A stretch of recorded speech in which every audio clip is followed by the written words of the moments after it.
जय हिंद दोस्तों, स्वागत है आपका एक बार फिर से नॉलेज अफेयर्स अपडेटेड में। दोस्तों, इस चैनल पर मैं आप लोग के लिए तरह तरह के वीडियो लेकर के आते रहता हूं ताकि जो है आप लोग अपडेटेड रहें, जागरूक रहें, अपने हक की लड़ाई खुद लड़ सकें। दोस्तों तो देखिए, बिहार में जो जमीन स्पेशल सर्वे चल रहा है उसमें मैं जो है अभी तक आप लोग को यही बताते आ रहा था कि किस टाइप का जमीन है तो किस पे खाता खुलेगा, यानी जो है डिफरेंट कंडीशंस में बता रहा था कि अगर इस टाइप की जमीन है, ये प्रॉब्लम है तो खाता इसके नाम से खुलेगा, नहीं तो भैया खाता इसके नाम से खुलेगा। तो देखिए, इन सारे टॉपिकों पर बात करके अब मुझे एनालिसिस करके ऐसा लगा कि कुछ ऐसे मिसलेनियस टॉपिक्स हैं, यानी मिश्रित कुछ ऐसे टॉपिक्स हैं जो कि छूट गए थे, तो वो मिसलेनियस बना करके क्यों ना एक वीडियो बनाया जाए जिसमें आप लोग को पता चल जाए कि बाकी जो डिफरेंट जो कंडीशंस हैं कैसे डील किया जाएगा। क्योंकि आप लोग के भर के कमेंट्स आ रहे थे कि सर इस टाइप के जमीन है तो क्या होगा, इस टाइप्स के जमीन है तो क्या होगा। तो देखिए, इस वीडियो में जो है मैं टोटल 13 ऐसे कंडीशंस पे बात करूंगा कि टोटल ऐसे 13 पॉइंट जो हैं वो इस तरह के अगर पाए जाते हैं बिहार जमीन सर्वे में तो खाता किसके नाम से खुलेगा। जैसे कि मान लीजिए कोई गांव है जिसमें आधा जमीन जो है वह ग्रामीण क्षेत्र में आता है और आधा जमीन जो है शहरी क्षेत्र में आता है, तो क्या उस गांव का सर्वे होगा? नहीं होगा, है ना, ये सोचने वाली बात। और यही नहीं दोस्तों, ये भी बताऊंगा इसमें कि मान लीजिए आपके गांव में कोई जो है खतियान चकबंदी वाला है, कैडस्ट्रल सर्वे वाला है या फिर रिविजनल सर्वे वाला है, तो सर्वे जो है किस खतियान के अनुसार होगा। इसके साथ ही ये भी बताऊंगा कि मान लीजिए किसी भाई को है सरकारी जमीन जो है वो बंदोबस्त किया गया था, लेकिन वो भाई ने क्या किया, उस जमीन को अपने और 4 भाइयों में बराबर बांट दिया और हंसी खुशी वो अच्छे से रह रहे हैं, उस पे घर बना के, चारों भाई अलग अलग घर बना के रह रहे हैं। तो क्या उस जमीन का जो है चारों भाई के नाम से खाता खुलेगा कि सरकार के नाम से खाता खुल जाएगा। इसके अलावा यह भी बताऊंगा कि किसी ने जो है मान लीजिए जमीन को खरीदा, दाखिल कब्जा भी है उसका, लेकिन जमाबंदी नहीं खुला है क्योंकि दाखिल खारिज नहीं कराया, तो क्या उसका इस सर्वे में खाता खुलेगा? नहीं खुलेगा। इसके अलावा जो है शांतिपूर्वक मान लीजिए किसी का दखल कब्जा है लेकिन जो है रसीद नहीं कट रही है या रसीद कट भी रही है लेकिन कोई दावेदार नहीं है, रैयत के पास जो है समितियों का कोई कागज नहीं है, तो ऐसी सारी कंडीशनों पे मैं बात करूंगा। इसके अलावा ये भी बात करूंगा कि अधिसूचना या अधिघोषणा हो गया है आपके गांव में सर्वे का, उसके बाद जो है आपका कोई विवाद हो गया जमीन को लेकर के, आप चले गए कोर्ट, सर्वे अभी फाइनल नहीं हुआ है, तभी आपका जो है कोर्ट का आदेश आ गया, तो क्या जो है आपके पक्ष में सर्वे होगा? नहीं होगा। इसके अलावा यह भी बात करूंगा कि मान लीजिए पहले के नापी और अभी के नापी में अंतर आ रहा है, तो कौन से नापी को माना जाएगा भैया। इसके अलावा यह भी बात करूंगा कि रैयती भूमि पर रैयत का दखल है, लेकिन जो है वो प्रपत्र 6 जब भरते हैं रैयत आया ही नहीं, क्योंकि मान लीजिए उस समय वो गांव में नहीं है या फिर जो है पढ़ा लिखा नहीं है, वो नहीं आ पाया, तो क्या होगा भाई, उस जमीन का क्या होगा। मान लीजिए आपका जमीन है, कोई आप सर्वे करा नहीं रहे हो, फॉर्म नहीं भर रहे हो, तो उस जमीन का क्या होगा। इसके अलावा जो है मान लीजिए आपके गांव में चकबंदी और रिविजनल सर्वे का खतियान है आपके पास केवल, और बाकी का कोई कागज नहीं है, तो क्या होगा भाई, खाता खुलेगा? नहीं खुलेगा। इसके अलावा मान लीजिए कि जो चकबंदी है डी नोटिफिकेशन हुआ है, उसका रिविजनल सर्वे भी हुआ है, तो किसके अनुसार खाता खुलेगा। इसके अलावा जो है मान लीजिए कोई खतियान में आपका रकबा अलग है और जो है नक्शा में कुछ रकबा अलग है, तो कौन सा रकबा फाइनल माना जाएगा। इसके अलावा जो है एक भूमि विवाद निराकरण अधिनियम 2009 मैं आप लोग को बताया था पहले, उसके अनुसार जो है मान लीजिए DCLR या ADM साहब जो हैं आपके पक्ष में कोई फैसला सुना देते हैं, आपको दाखिल उस जमीन पे करा देते हैं, तो क्या वो वैल्यू मान्य है सर्वे में? नहीं है। इसके अलावा मान लीजिए कोई आपके गांव में नाबालिग आदमी है, उसके माँ बाप नहीं है इस दुनिया में, वो नाबालिग आदमी है, तो खाता किसके नाम से खुलेगा भाई उसके जमीन का। इन सारे टॉपिकों पे जो है मैं मिसलेनियस वीडियो बनाया हूं दोस्तों, तो इस वीडियो को आप अभी से लाइक कर दीजिए, क्योंकि जो है भैया वीडियो बनाने में बहुत मेहनत लगता है, आप लोग अगर लाइक करते हो तो मेरा हौसला बढ़ता है, तो इसलिए अभी से वीडियो को लाइक कर दीजिए और कमेंट करके बताइएगा वीडियो के लास्ट में कि वीडियो कैसा लगा, आपको किस टॉपिक्स पे और वीडियो चाहिए। और दोस्तों, अभी तक आप मेरे चैनल को सब्सक्राइब नहीं किए हैं तो चैनल को सब्सक्राइब करने के साथ साथ बेल आइकन को दबा करके ऑल पर क्लिक कर लेना, क्योंकि इसी तरह का हेल्पफुल कंटेंट दोस्तों मैं यहाँ लेकर के आते रहता हूँ। तो आइए चलते हैं वीडियो की ओर। दोस्तों, पहला पॉइंट यह है दोस्तों कि किशनगंज जिला के ग्राम कनकपुर का आधा भाग नगरीय क्षेत्र में है और आधा भाग ग्रामीण क्षेत्र में है, तो ऐसी स्थिति में सर्वेक्षण कैसे किया जाएगा। देखिए, किशनगंज जिला में एक गांव है कनकपुर, जिसका आधा भाग जो है वो शहरी क्षेत्र में है और आधा भाग जो है ग्रामीण क्षेत्र में है। तो इसका भाई सर्वेक्षण होगा कि नहीं होगा। अब आप सोच रहे होंगे कि भाई ऐसा कैसा प्रश्न है। ऐसा प्रश्न इसलिए है क्योंकि ये जो सर्वे हो रहा है बिहार जमीन स्पेशल सर्वे, ये ओनली फॉर जो है अभी ग्रामीण क्षेत्र में किया जा रहा है। शहरी क्षेत्र के लिए कोई इसको नोटिफिकेशन या कुछ ऐसा रूल्स रेगुलेशन आया नहीं है, इसलिए जो है ये सवाल निकल के आ रहा है। तो इस पर देखिए भूमि एवं राजस्व मंत्रालय का सीधा सा स्पष्ट गाइडलाइन यह है दोस्तों कि बिहार विशेष सर्वेक्षण एवं बंदोबस्त अधिनियम 2011 के अंतर्गत संपूर्ण राजस्व ग्राम का सर्वेक्षण किया जाएगा। यानी देखिए वहां पर चूंकि एक ही गांव में दोनों है, तो इसलिए जो है सारे गांवों का एक साथ सर्वेक्षण किया जाएगा, यानी उस गांव में सारे जमीनों का एक साथ सर्वेक्षण किया जाएगा। अब आप सोच रहे होंगे कि आखिर यह कौन से नियम के अनुसार है भाई। तो देखिए इसके लिए भी नियम है। वो नियम यह है कि बिहार विशेष सर्वेक्षण एवं बंदोबस्त अधिनियम 2011 की धारा 1 के अनुसार। अब बात करते हैं पॉइंट नंबर 2 की। तो देखिए पॉइंट नंबर 2 यह है दोस्तों कि ग्राम का चक खतियान अनाधिसूचित है, परंतु राजस्व ग्राम का कैडस्ट्रल खतियान के अनुसार क्रय विक्रय एवं जमाबंदी चल रही है और वर्तमान में कैडस्ट्रल के अनुसार दखल है। यानी देखिए उस गांव में जो है चक खतियान अनाधिसूचित है, यानी अननोटिफाइड है, और उस गांव में जो है राजस्व ग्राम का जो है कैडस्ट्रल खतियान के अनुसार क्रय विक्रय यानी जमीन की खरीद बिक्री चल रही है और जमाबंदी भी जो है कैडस्ट्रल खतियान के अनुसार ही है और कैडस्ट्रल खतियान के अनुसार दखल कब्जा भी है। तो वैसे जमीनों का खाता कैसे खुलेगा भाई, क्या होगा ऐसे जमीनों का। तो देखिए यहाँ पर जो है भूमि एवं राजस्व मंत्रालय का गाइडलाइन यह कहता है दोस्तों कि बिहार जोत समेकन एवं खंडकरण निवारण अधिनियम 1956 के अंतर्गत ग्राम का चक खतियान अनाधिसूचित किया गया है, परंतु उक्त ग्राम में लगान वसूली कैडस्ट्रल खतियान के अनुसार हो रही है। साथ ही संपत्ति का अंतरण भी कैडस्ट्रल खतियान के अनुसार हो रही है। विशेष सर्वेक्षण एवं बंदोबस्त अधिनियम अंतर्गत रैयतों द्वारा अपनी भूमि का स्व घोषणा प्रपत्र 2 में किया जाना है। इस स्व घोषणा का सत्यापन अंचल से प्राप्त पंजी 2 के आधार पर किया जाना है। ऐसी स्थिति में विशेष सर्वेक्षण कार्य के लिए गत अधिकार अभिलेख यथा कैडस्ट्रल रिविजनल खतियान माना जाएगा। तो देखिए यहाँ पर सीधा सा आप लोगों को क्लियर हो गया होगा कि वहाँ पर जो है कैडस्ट्रल या रिविजनल खतियान जो है उसी को फाइनल माना जाएगा और जो भी आपके पास अधिकार अभिलेख हैं उसको जो है फाइनल माना जाएगा दोस्त। अब बात करते हैं पॉइंट नंबर 3 की। तो देखिए पॉइंट नंबर 3 यह है दोस्तों कि किसी एक व्यक्ति के नाम से भूमि की बंदोबस्ती की गई हो अथवा वासगित पर्चा प्रदान किया गया हो, किंतु वर्तमान में अन्य भाइयों के साथ उसने आपसी सहमति के आधार पर बंटवारा कर लिया है और तदनुसार सभी हितधारक अपने अपने हिस्से की भूमि पर दाखिल काबिज हो, तो ऐसी स्थिति में क्या होगा। आप इस टॉपिक को समझ रहे हैं, मैं बताता हूं। देखिए मान लीजिए आपके गांव में कोई गरीब आदमी था, उसको बास्किट का पर्चा दिया गया था उस पर घर बना के रहने के लिए 3 डिसमिल या 5 डिसमिल। उसने उसको क्या किया, उसके और भी 4 भाई थे, तो उन्होंने जो है अपने भाइयों को भी बराबर बराबर हिस्सा दे दिया अपनी राजी खुशी से, और वो चारों लोग शांतिपूर्वक जो है खुशी खुशी अपना घर बना करके उस पर रह रहे हैं। तो खाता भाई खुलेगा कि नहीं खुलेगा, खुलेगा तो किसके नाम से खुलेगा।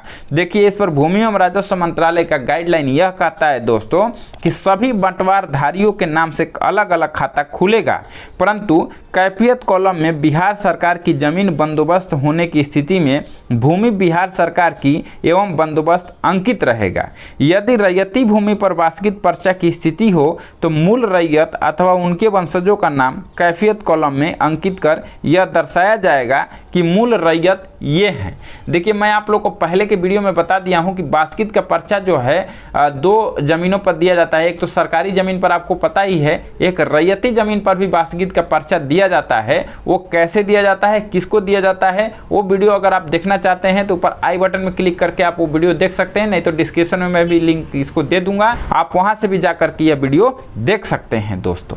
अब बात करते हैं पॉइंट नंबर 4 की। तो देखिए पॉइंट नंबर 4 यह है दोस्तों कि किसी रैयत द्वारा भूमि का क्रय किया गया है और दखल कब्जा भी है, किंतु जमाबंदी कायम नहीं है, तो क्या होगा।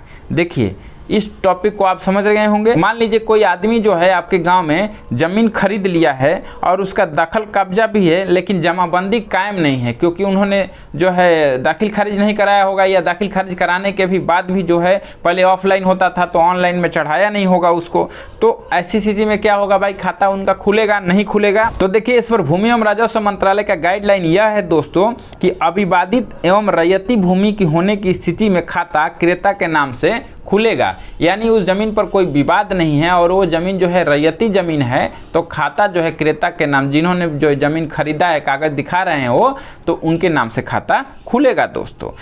अब आप सोच रहे होंगे कि आखिर यह कौन से नियम के अनुसार है भाई, तो देखिए इसके लिए नियम भी है।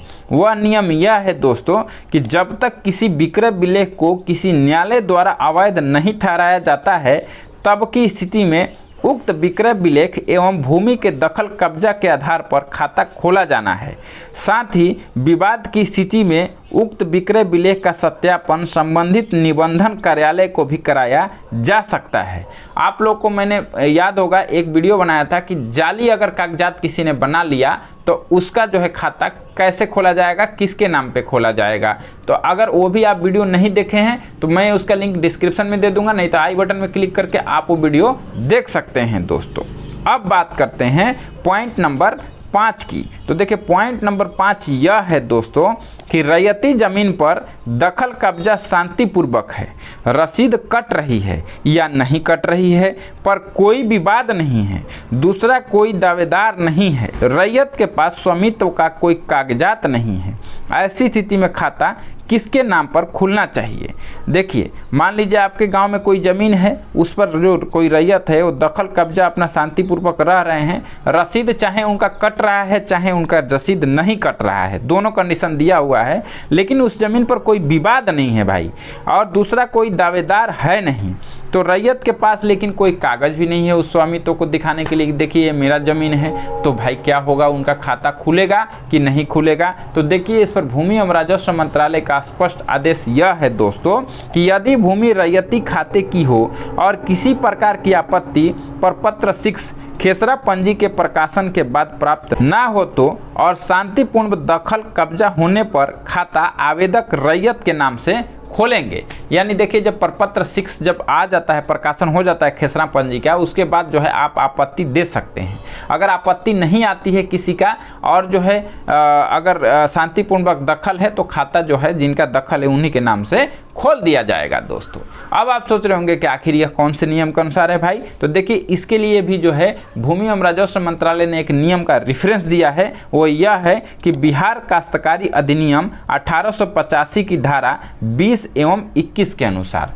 तो यह जो है नियम आप अच्छे से जा करके पढ़ सकते हैं दोस्तों। अब बात करते हैं पॉइंट नंबर 6 की। तो देखिए पॉइंट नंबर 6 यह है दोस्तों कि अधिसूचना एवं अधिघोषणा के बाद सर्वेक्षण के दौरान किसी विवाद में एक पक्ष सिविल कोर्ट चला जाता है और सर्वेक्षण पूरा होने से पहले सिविल कोर्ट उस पर किसी एक के पक्ष में फैसला दे देता है। देखिए जैसा कि मैं आपको वीडियो के शुरू में ही बताया था, मान लीजिए कोई आपके गांव में ज़मीन का अभी तक विवाद नहीं चल रहा था, लेकिन जब जैसे ही सर्वे होना शुरू हुआ तो सब भैया अपना अपना कागज़ ढूंढने लगे, अपना अपना फॉर्म भरने लगे। अब उसी समय अब आपको पता चलता है कि नहीं इस ज़मीन पर तो दूसरा कोई क्लेम कर रहा है, तो हो जाता है विवाद। तब आप क्या करेंगे भाई, तब आप थक हार के जाएंगे सिविल कोर्ट। सिविल कोर्ट में आपने केस दर्ज करा दिया, यानी जो है अधिघोषणा अधिसूचना तो हो गया था, उसके बाद आप सिविल कोर्ट में जो है केस कर दिया। और देखिए सर्वे फाइनलाइज होने में टाइम लगता है भाई, तो टाइम जब तक लग रहा था तब जो अभी तक सर्वे फाइनल नहीं हुआ था तभी जो है कोर्ट का फैसला भी आ गया आपके फेवर में। आप लेके उसी कागज को फिर दौड़े दौड़े गए कहाँ पर, जो सर्वे टीम है उनके पास।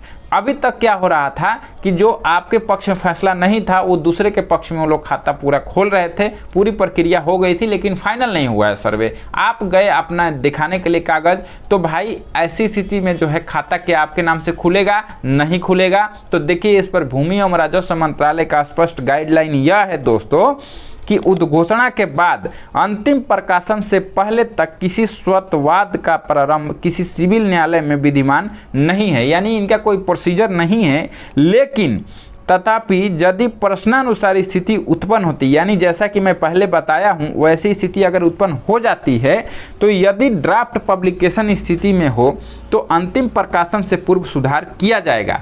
यानी जो है अभी जब अगर जमीन का स्पेशल सर्वे का फाइनलाइज नहीं हुआ है उस मौजा में, तो उसको जो है प्रकाशन से पूर्व जो है सुधार कर लिया जाएगा और तभी प्रकाशन किया जाएगा। और यदि अंतिम प्रकाशन के बाद अधिकार अभिलेख में सुधार किया जाएगा। अगर मान लीजिए अंतिम प्रकाशन हो गया है तब जो है उसके बाद जो अधिकार अभिलेख है उसमें सुधार किया जाएगा दोस्तों। तो आपका अगर डिग्री मिल जाता है तो अगर सर्वे फाइनल हुआ है या नहीं भी हुआ है, जमीन भैया आप ही की होगी। आप जो है सर्वे टीम से लड़ने की जरूरत नहीं है, आपको कोर्ट ने दे दिया फैसला। कोर्ट सर्वोपरि है अपने देश में, तो आप जो है कोर्ट का फैसला का आप कागज जो है कहीं भी लगाएंगे, जमीन आपकी हो जाएगी दोस्तों। अब आप सोच रहे होंगे कि आखिर यह कौन से नियम के अनुसार है भाई, तो इसके लिए भी नियम बताया है। ये नियम यह है दोस्तों कि बिहार विशेष सर्वेक्षण एवं बंदोबस्त अधिनियम 2011 की धारा 21 के अनुसार। तो दोस्तों अब बात करते हैं पॉइंट नंबर 7 की। तो देखिए पॉइंट नंबर 7 यह है दोस्तों कि पूर्व नापी और वर्तमान नापी में कुछ अंतर हो सकता है। बिल्कुल हो सकता है भाई। मान लीजिए पहले कोई नापी कुछ और हुआ था लेकिन अभी कुछ और है, थोड़ा बहुत अंतर आ ही जाता है।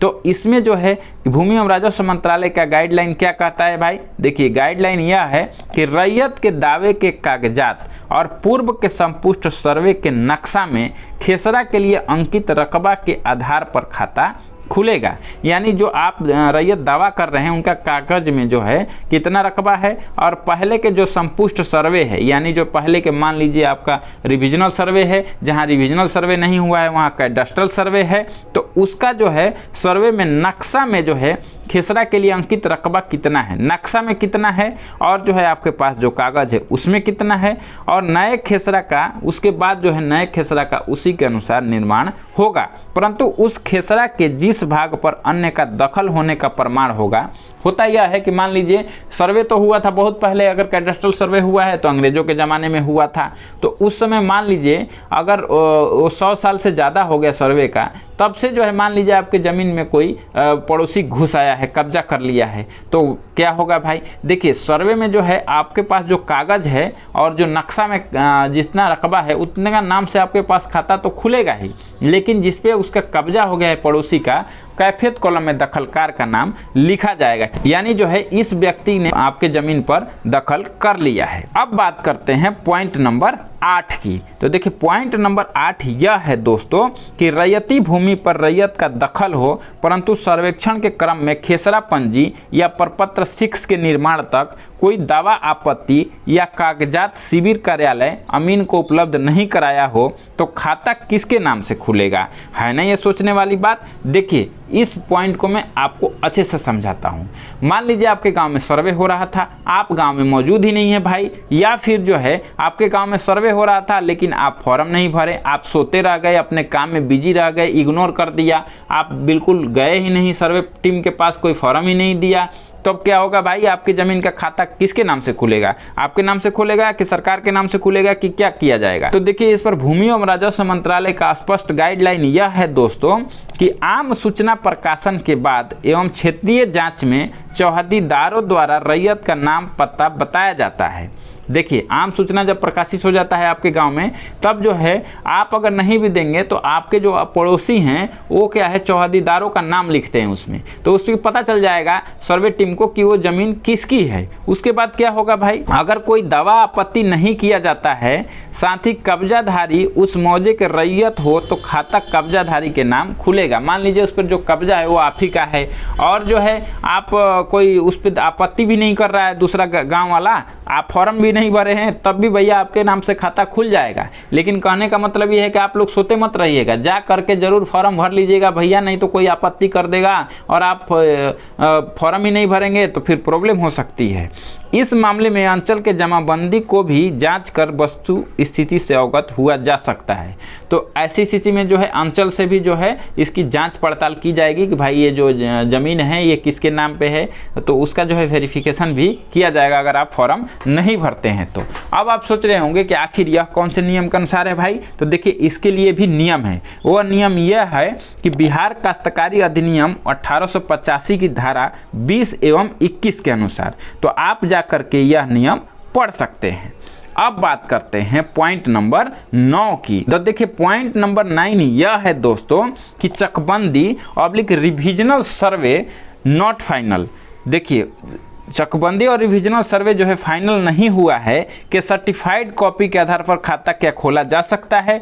देखिए चकबंदी और रिविजनल सर्वे आपके यहाँ फाइनल नहीं हुआ है, उसका कोई सर्टिफाइड कॉपी आप लेकर के घूम रहे हैं और सर्वे टीम को दिखा रहे हैं, तो क्या भाई खाता खोला जाएगा? नहीं खोला जाएगा। तो देखिए इस पर जो है भूमि एवं राजस्व मंत्रालय का सीधा सा गाइडलाइन यह है दोस्तों कि खाता नहीं खोला जा सकता है। भाई जब वो सर्वे फाइनलाइज ही नहीं हुआ, आप सर्टिफाइड कॉपी ले लीजिए, कुछ भी ले लीजिए, खाता नहीं खुलेगा। अब बात करते हैं पॉइंट नंबर 10 की। तो देखिए पॉइंट नंबर 10 यह है दोस्तों कि बिना डी नोटिफिकेशन के चकबंदी अथवा रिविजनल सर्वे के आदेश के आलोक में खाता खुलेगा अथवा नहीं। देखिए यहाँ पर कहा गया है कि बिना डी नोटिफिकेशन के चकबंदी अथवा रिविजनल सर्वे के आदेश के आलोक में खाता खोला जाएगा कि नहीं। तो बिना डी नोटिफिकेशन के भाई कोई भी जो चकबंदी अथवा रिविजनल सर्वे के आदेश में जो है खाता इसका नहीं खोला जाएगा। यह जो है बिल्कुल भूमि एवं राजस्व मंत्रालय का सीधा सा गाइडलाइन है दोस्तों।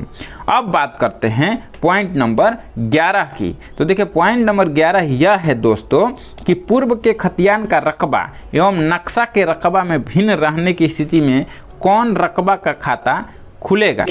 मान लीजिए आपके खतियान में रकबा कुछ और है, नक्शा में कुछ और है, तो भाई हो गया ना वेरिएशन। अब भाई खाता किसके अनुसार से खुलेगा, किसको फाइनल माना जाएगा, है ना ये सोचने वाली बात। तो देखिए सर भूमि एवं राजस्व मंत्रालय का गाइडलाइन यह कहता है दोस्तों कि नक्शा के अनुसार खाता खुलेगा, यानी जो नक्शा है वही फाइनल होता है, तो नक्शा के अनुसार ही जो है खाता खुलेगा दोस्तों। अब बात करते हैं पॉइंट नंबर 12 की। तो देखिए पॉइंट नंबर 12 यह है दोस्तों कि पूर्व में भूमि सुधार उप समाहर्ता के द्वारा बिहार भूमि विवाद निराकरण अधिनियम में पारित आदेश के आधार पर रैयत खाता खोलने का दबाव डालेंगे। बिल्कुल डालेंगे भाई, क्योंकि जो है डीसीएलआर साहब या एडीएम साहब ने जो है उनको दे दिया है कि बिहार भूमि विवाद निराकरण अधिनियम के तहत आप लोग जो है अप्लाई कर सकते हो डीसीएलआर को। उसमें वीडियो बना दिया था कि कैसे अप्लाई करना है, क्या क्या जो है उस बिहार भूमि विवाद निराकरण अधिनियम में जो है क्या क्या नियम हैं।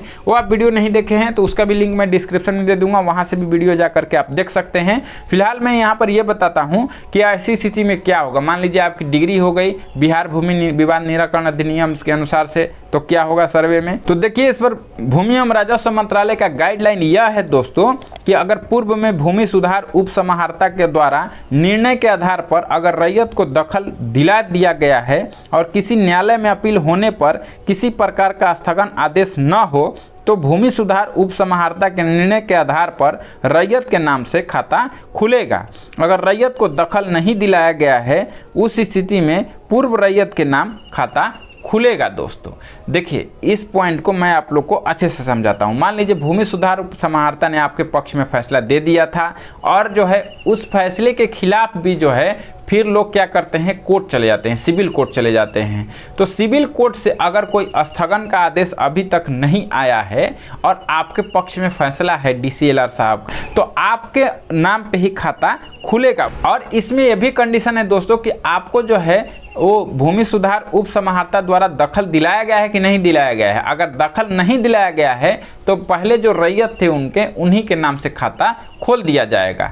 तो जब से ही आपका फैसला आता है तो आप कोशिश कीजिए कि जल्दी से जल्दी जो है अपना बातचीत करके अपना जो है उस फैसले को दिखा करके आप जो है उस जमीन पर अपना दखल कर लीजिए। अब बात करते हैं पॉइंट नंबर 13 की। तो देखिए पॉइंट नंबर 13 यह है दोस्तों कि इनसेन या नाबालिग व्यक्ति जिसका निकट संबंधी गांव में नहीं है उसकी भूमि का खाता किसके नाम खुलेगा। मान लीजिए आपके गांव में कोई नाबालिग व्यक्ति है जिसके माँ बाप इस दुनिया में नहीं हैं और जो है उसका कोई नहीं है इस दुनिया में, तो उसका खाता भाई खुलेगा कि नहीं खुलेगा, आखिर उसका भी तो जमीन है।